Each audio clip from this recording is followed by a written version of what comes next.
Greetings, listeners, and welcome again, and welcome for the first time if you're new. This is an ongoing series of readings of the Complete Adventures of Tom Sawyer by Mark Twain. And we have arrived at Chapter 13, The Young Pirates Going to the Rendezvous. The Camp. Fire Talk. Tom's mind was made up now. He was gloomy and desperate. He was a forsaken, friendless boy. He said nobody loved him. When they found out what they had driven him to, perhaps they would be sorry. He had tried to do right and get along, but they would not let him. Since nothing would do them but to be rid of him, let it be so. And let them blame him for the consequences. Why shouldn't they? What right had the friendless to complain? Yes, they had forced him to it at last. He would lead a life of crime. There was no choice. By this time he was far down Meadow Lane, and the bell for school to take up tinkled faintly upon his ear. He sobbed now to think he should never hear that old familiar sound any more. It was very hard, but it was forced on him. Since he was driven out into the cold world, he must submit. But he forgave them. Then the sobs came thick and fast. Just at this point, he met his soul's sworn comrade, Joe Harper.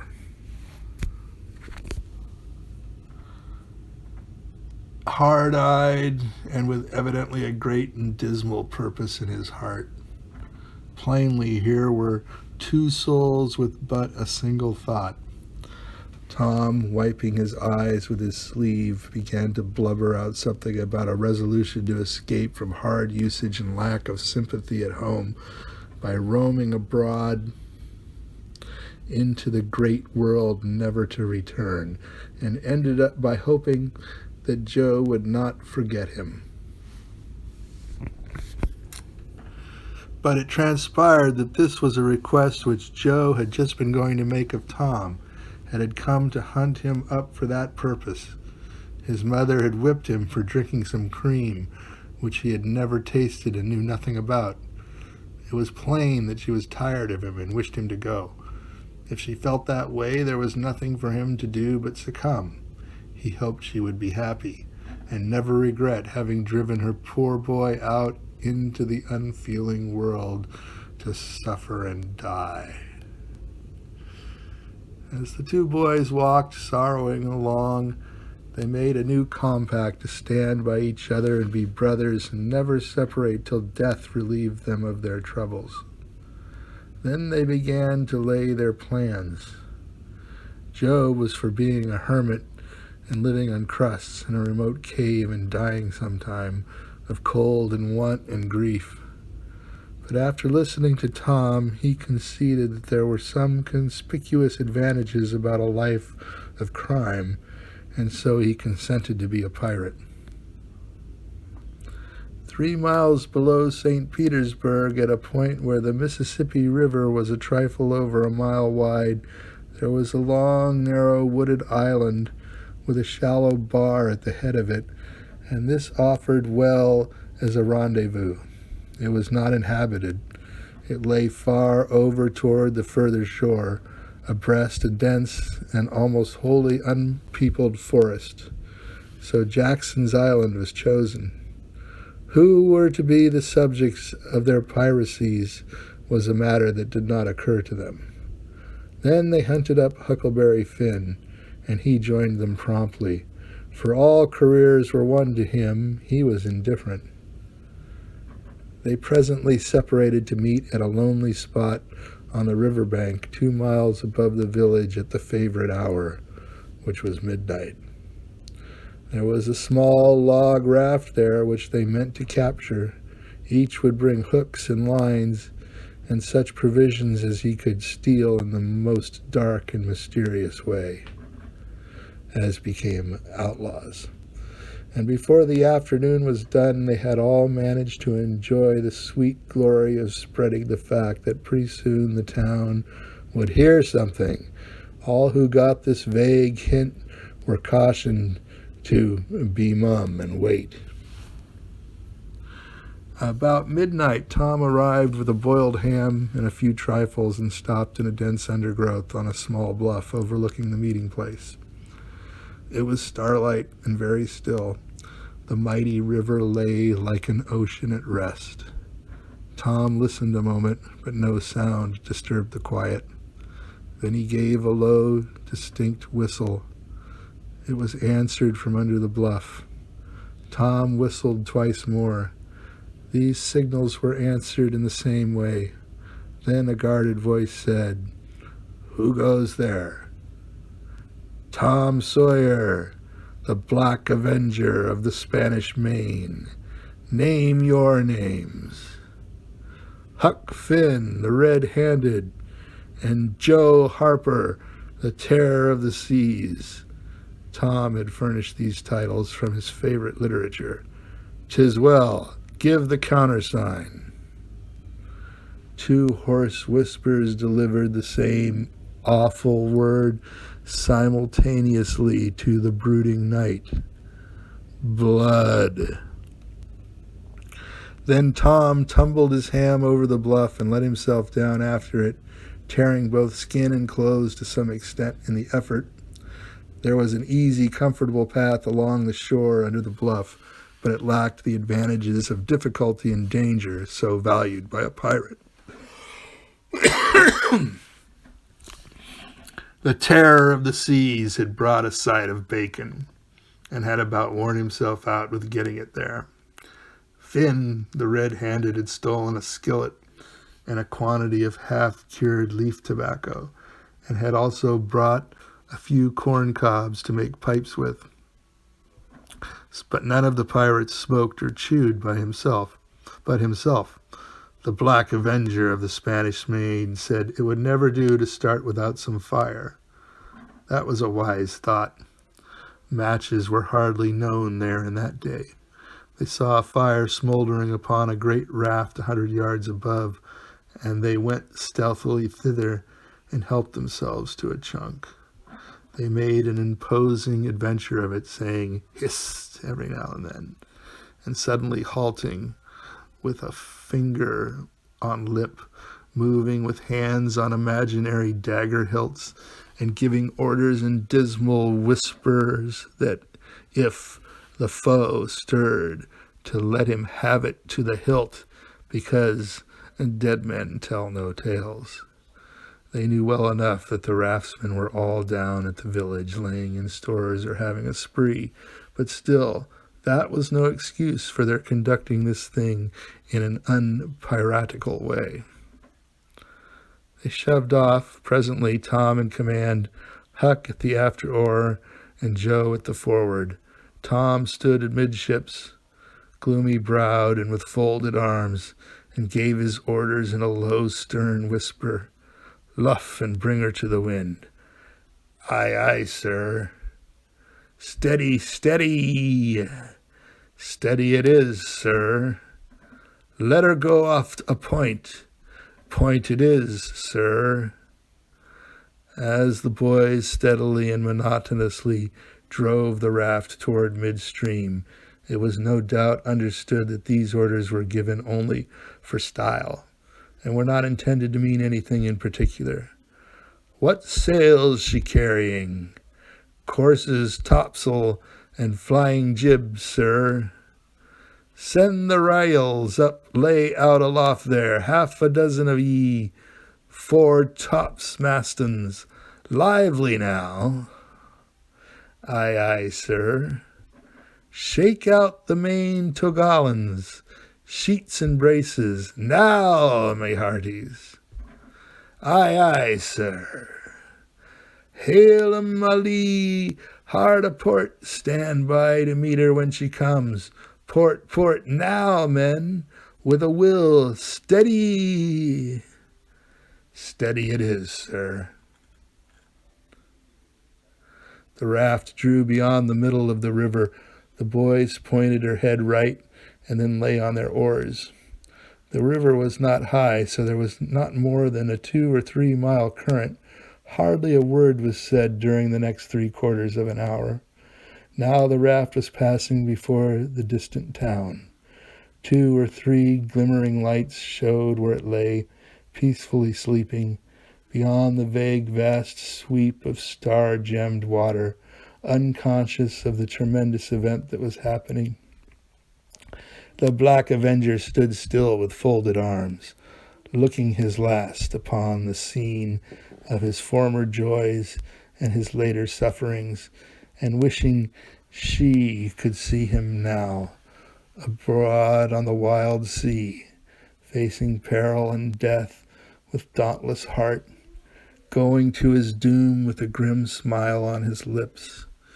It was but a small strain on his imagination to remove Jackson's Island beyond eyeshot of the village, and so he looked his last with a broken and satisfied heart. The other pirates were looking their last too, and they all looked so long that they came near letting the current drift them out of range of the island. But they discovered the danger in time and made shift to avert it. About 2 o'clock in the morning, the raft grounded on the bar 200 yards above the head of the island, and they waded back and forth until they had landed their freight. Part of the little raft's belongings consisted of an old sail, and this they spread over a nook in the bushes for a tent to shelter their provisions, but they themselves would sleep in the open air in good weather, as became outlaws. They built a fire against the side of a great log, 20 or 30 steps within the somber depths of the forest, and then cooked some bacon in the frying pan for supper, and used up half of the corn pone stock they had brought.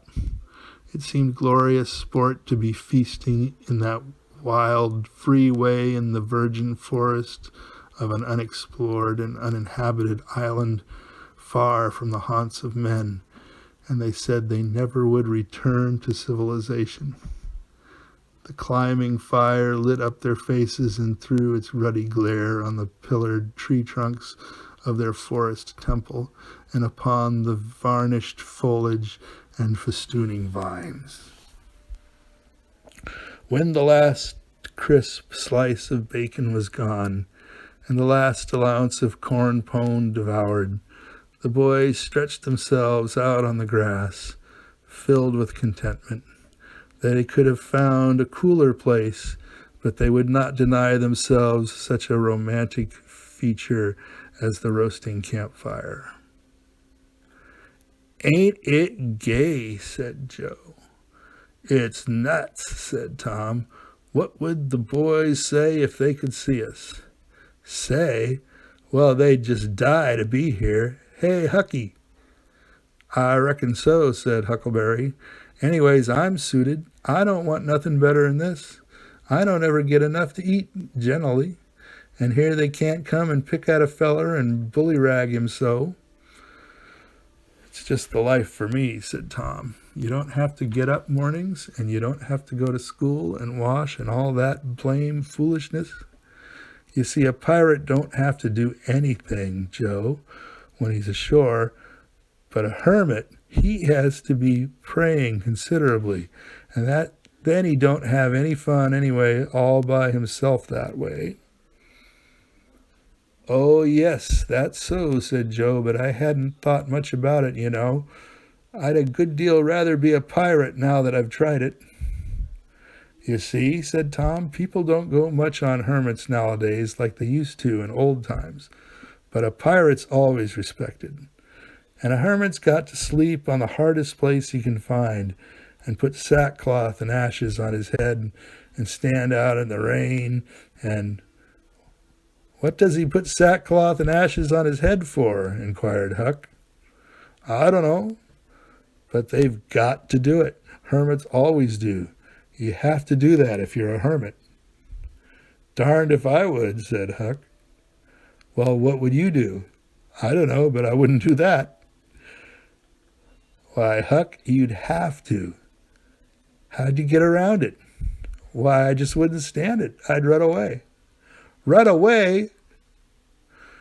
Well, you wouldn't be a nice old slouch of a hermit. You'd be a disgrace. The red-handed made no response, being better employed. He had finished gouging out a cob, and now he fitted a weed stem to it, loaded it with tobacco, and was pressing a coal to the charge and blowing a cloud of fragrant smoke. He was in the full bloom of luxurious contentment.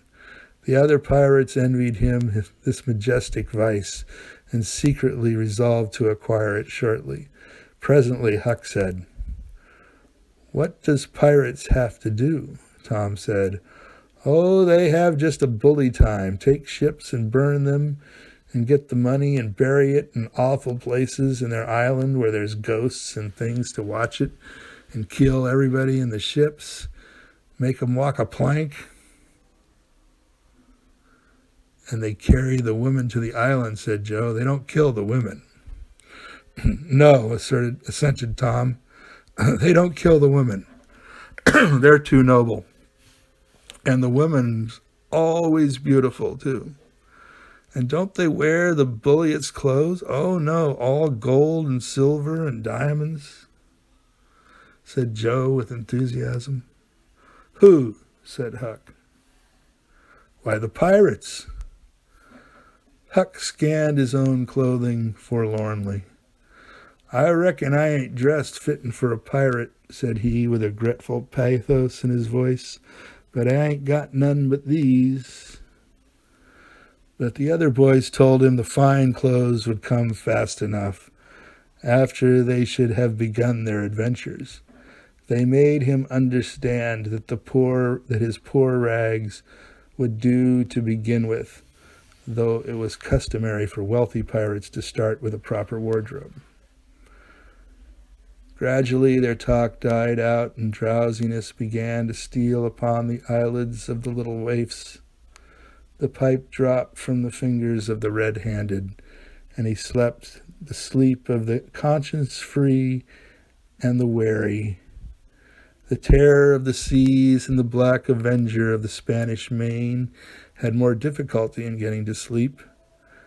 They said their prayers inwardly, and laying down, since there was nobody there with authority to make them kneel and recite aloud.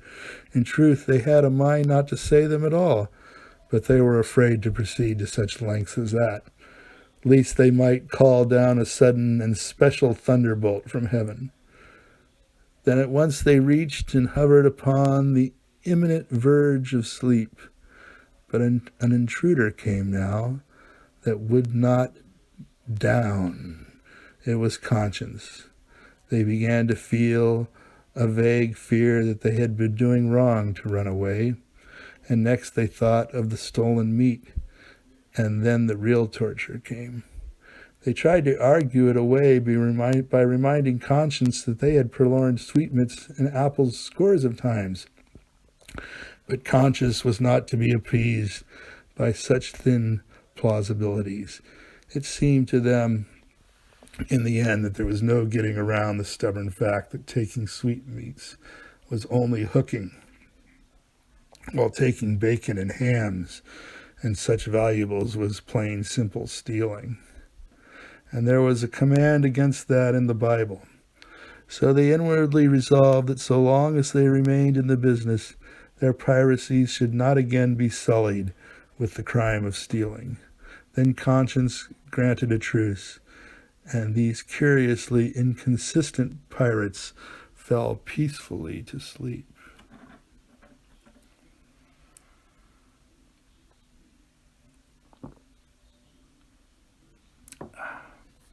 I think we can read some more.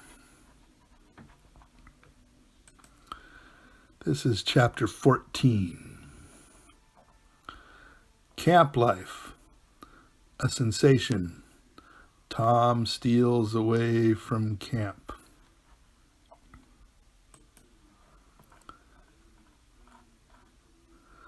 When Tom awoke in the morning, he wondered where he was.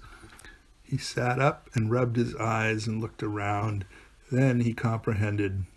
It was the cool gray dawn, and there was a delicious sense of repose and peace in the deep, pervading calm and silence of the woods. Not a leaf stirred, not a sound obtruded upon great nature's meditation. Beaded dewdrops stood upon the leaves and grasses. A white layer of ashes covered the fire, and a thin blue breath of smoke rose straight into the air. Joe and Huck still slept. Now far away in the woods a bird called. Another answered. Presently the hammering of a woodpecker was heard. Gradually the cool dim gray of the morning whitened, and as gradually sounds multiplied and life manifested itself. The marvel of nature, shaking off sleep and going to work, unfolded itself to the musing boy. A little green worm came crawling over a dewy leaf, lifting 2/3 of his body into the air from time to time and sniffing around, then proceeding again, for he was measuring, Tom said, and when the worm approached him, of its own accord he sat as still as a stone, with his hopes rising and falling by turns as the creature still came toward him, or seemed inclined to go elsewhere. And when at last it considered a painful moment with its curved body in the air, and then came decisively down upon Tom's leg and began a journey over him, his whole heart was glad, for that meant that he was going to have a new suit of clothes. Without the shadow of a doubt, a gaudy piratical uniform. Now a procession of ants appeared from nowhere in particular, and went about their labors. One struggled manfully by with a dead spider 5 times as big as itself in its arms, and lugged it straight up a tree trunk. A brown-spotted ladybug appeared from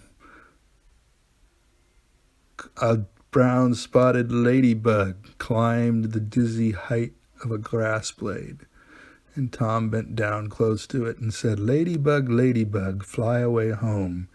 Your house is on fire, your children's alone." And she took wing and went off to see about it, which did not surprise the boy, for he knew of old that this insect was credulous about conflagrations, and he had practiced upon its simplicity more than once. A tumblebug came next, heaving sturdily at its ball, and Tom touched the creature to see it shut its legs against the body and pretend to be dead. The birds were fairly rioting by this time. A catbird, the northern mocker, lit in a tree over Tom's head and trilled out her imitations of her neighbors in a rapture of enjoyment. Then a shrill jay swept down, a flash of blue flame, and stopped on a twig almost within the boy's reach, cocked his head to one side, and eyed the strangers with a consuming curiosity. A gray squirrel and a big fellow of the fox kind came scurrying along, sitting up at intervals to inspect and chatter at the boys. For the wild things had probably never seen a human being before and scarcely knew whether to be afraid or not. All nature was wide awake and stirring now. Long lances of sunlight pierced down through the dense foliage far and near, and a few butterflies came fluttering upon the scene. Tom stirred up the other pirates, and they all clattered away with a shout, and in a minute or two were stripped and chasing after and tumbling over each other in the shallow, limpid water of the white sandbar. They felt no longing for the little village sleeping in the distance beyond the majestic waste of water. A vagrant current or a slight rise in the river had carried off their raft, but this only gratified them. since its going was something like burning the bridge between them and civilization. They came back to camp wonderfully refreshed, glad-hearted, and ravenous, and they soon had the campfire blazing up again.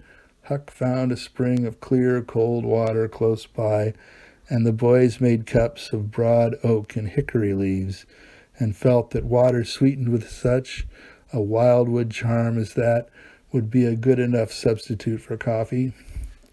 While Joe was slicing bacon for breakfast, Tom and Huck asked him to hold on a minute. They stepped to a promising nook in the riverbank and threw in their lines.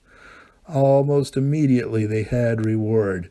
Joe had not had time to get impatient before they were back again with some handsome bass, a couple of sun perch, and a small catfish, provisions enough for quite a family. They fried the fish with the bacon and were astonished, for no fish had ever seemed so delicious before. They did not know that the quicker a freshwater fish is on the fire after he is caught, the better he is, and they reflected little upon what a sauce, open-air sleeping, open-air exercise, bathing, and a large ingredient of hunger make too. They lay around in the shade after breakfast while Huck had a smoke and then went off through the woods on an exploring expedition. They tramped gaily along over decaying logs, through tangled underbrush, among solemn monarchs of the forest, hung from their crowns to the ground with a drooping regalia of grapevines. Now and then they came upon snug nooks carpeted with grass and jeweled with flowers. They found plenty of things to be delighted with, but nothing to be astonished at. They discovered that the island was about 3 miles long and 1/4 of a mile wide, and that the shore it lay closest to was only separated from it by a narrow channel, hardly 200 yards wide. They took a swim about every hour, so it was close upon the middle of the afternoon when they got back to camp. They were too hungry to stop to fish, but they fared sumptuously upon cold ham, and then threw themselves down in the shade to talk. But the talks soon began to drag, and then died. The stillness, the solemnity that brooded in the fin, the red-headed The stillness, the solemnity that brooded in the woods, and the sense of loneliness began to tell upon the spirits of the boys. They fell to thinking. A sort of undefined longing crept upon them. This took dim shape presently. It was budding homesickness. Even Finn, the red-handed, was dreaming of his doorsteps and empty hogsheads, but they were all ashamed of their weakness, and none was brave enough to speak his thought. For some time now, the boys had been dully conscious of a peculiar sound in the distance, just as one sometimes is of the ticking of a clock, which he takes no distinct note of. But now this mysterious sound became more pronounced and forced a recognition. The boys started, glanced at each other, and then each assumed a listening attitude. There was a long silence, profound and unbroken. Then a deep, sullen boom came floating down out of the distance. "What is it?" exclaimed Joe under his breath. "I wonder," said Tom in a whisper. "'Tain't thunder," said Huckleberry in an odd tone, "because thunder—" "Hark," said Tom. "Listen, don't talk." They waited a time that seemed an age, and then the same muffled boom troubled the solemn hush. "Let's go and see." They sprang to their feet and hurried to the shore toward the town. They parted the bushes on the bank and peered out over the water. The little steam ferry boat was all about a mile below the village, drifting with the current. Her broad decks seemed crowded with people. There were a great many skiffs rowing about or floating with the stream in the neighborhood of the ferry boat, but the boys could not determine what the men in them were doing. Presently a great jet of white smoke burst from the ferry boat's side, and as it expanded and rose in a lazy cloud, the same dull throb of sound was borne to the listeners again. "I know now," exclaimed Tom. "Somebody's drowned." "That's it," said Huck. "They done that last summer when Bill Turner got drowned. They shot a cannon over the water, and that makes him come up to the top. Yes, and they take loaves of bread and put quicksilver in them and set them afloat, and wherever there's anybody that's drowned, they'll float right up there and stop." "Yes, I've heard about that," said Joe. "I wonder what makes the bread do that." "Oh, it ain't the bread so much," said Tom. "I reckon it's mostly what they say over it before they start it out." "But they don't say anything over it," said Huck. "I've seen 'em, and they don't." "Well, that's funny," said Tom. "But maybe they say it to themselves." "Of course they do. Anybody might know that." The other boys agreed that there was reason in what Tom said, because an ignorant lump of bread, uninstructed by an incantation, could not be expected to act very intelligently when set upon an errand of such gravity. "By jings, I wish I was over there now," said Joe. "I do too," said Huck. "I'd give heaps to know who it is." The boys still listened and watched. Presently a revealing thought flashed through Tom's mind, and he exclaimed, "Boys, I know who's drowned. It's us." They felt like heroes in an instant. Here was a gorgeous triumph. They were missed. They were mourned. Hearts were breaking on their account. Tears were being shed. Accusing memories of unkindness to these poor lost lads were rising up, and unavailing regrets and remorse were being indulged, and best of all, the departed were the talk of the whole town, and the envy of all the boys, as far as this dazzling notoriety was concerned. This was fine. It was worthwhile to be a pirate after all. As twilight drew on, the ferry boat went back to her accustomed business, and the skiffs disappeared. The pirates returned to camp. They were jubilant with vanity over their new grandeur and the illustrious trouble they were making. They caught fish, cooked supper, and ate it, and then fell to guessing at what the village was thinking and saying about them, and the pictures they drew of the public distress on their account were gratifying to look upon from their point of view. But when the shadows of night closed them in, they gradually ceased to talk and sat gazing into the fire with their minds evidently wandering elsewhere. The excitement was gone now, and Tom and Joe could not keep back thoughts of certain persons at home who were not enjoying this fine frolic as much as they were. Misgivings came. They grew troubled and unhappy. A sigh or two escaped unawares. By and by, Joe timidly ventured upon a roundabout feeler as to how the others might look upon a return to civilization. Not right now, but Tom withered him with derision. Huck, being uncommitted as yet, joined in with Tom, and the waverer quickly explained and was glad to get out of the scrape with his little taint of chicken-hearted homesickness clinging to his garments as he could. Mutiny was effectually laid to rest for the moment. As the night deepened, Huck began to nod and presently to snore. Joe followed next. Tom lay upon his elbow motionless for some time, watching the two intently. At last he got up cautiously on his knees and went searching among the grass and the flickering reflections flung by the campfire.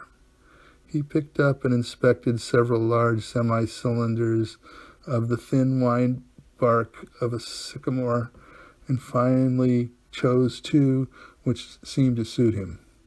Then he knelt by the fire and painfully wrote something upon each of these with his red keel. One he rolled up and put in his jacket pocket, and the other he put in Joe's hat and removed it to a little distance from the owner. And he also put into the hat certain schoolboy treasures of almost inestimable value, among them a lump of chalk, an India rubber ball, 3 fish hooks, and one of that kind of marbles known as a sure-enough crystal. Then he tiptoed his way cautiously among the trees till he felt that he was out of hearing, and straightway broke into a keen run in the direction of the sandbar. Okay, that was a good long bit of the story. And I see that some of you have been here listening in, and that's great. When I do replay this, I'll see if there were any comments or anything. I can't really view comments and stuff like that when I'm reading. But very, very happy that you're all here, and I'll be back with more pretty soon, and you're welcome. And if you follow me here on Periscope, you'll get notifications when I'm live. And of course, you can always come back and watch or listen to the replays. Thanks, everybody.